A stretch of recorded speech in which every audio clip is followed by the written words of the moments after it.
Guys, আমার কিছু school friend ছিল আর ওরা অনেক বড় লোক ছিল। ওরা জানে না যে আমার কাছে গোল্ডেন হিপহপ আইডি আছে। তো ওরা আমাকে ফোন দিয়ে বলছে আমি গেমে ঢোকার জন্য। আর ওরা জানে না আমার কাছে যে গোল্ডেন হিপহপ আইডি আছে। আর আমি এখন নরমাল ড্রেস পরে ওদের গ্রুপে যাব। তারপরে গাইস রিঅ্যাকশন কি হয় সেটা তোমরা দেখতে পারবা।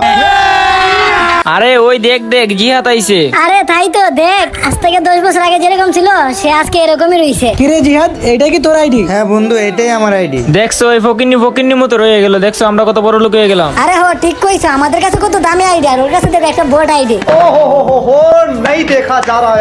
আরে ভাই, তোদের কাছে এত বড় বড় আইডি, এত দামি আইডি, এগুলো নিতে কত টাকা লাগছে ভাই? আরে কত টাকা লাগছে মানে এটা কি বলিস বেটা? কয় লাখ লাগছে এটা বল। আরে ওকে এসব বলে লাভ হইব? ও কি এরকম আইডি কিনতে পারবো? আরে কিনবে দূরের কথা, ও তো ভালো একটা ড্রেসাবি দেখাইতে পারবো না। আচ্ছা বন্ধু শোন, তোদেরকে একটা জিনিস দেখাই। আরে হো দেখা, কি দেখাইবি তুই? আর কি দেখাইবি রে? আচ্ছা দেখতো বন্ধু, এরকম বান্ডেল তোদের কাছে আছে কিনা? ও বাইরে ভাই, জিহাদ তোর কাছে গোল্ডেন হিপহপ আছে? ভাই ও দেখতেছে আমাদের থেকেও বড় লোক। জিহাদ আমাদের ক্ষমা করে দে, ভুল হইছে।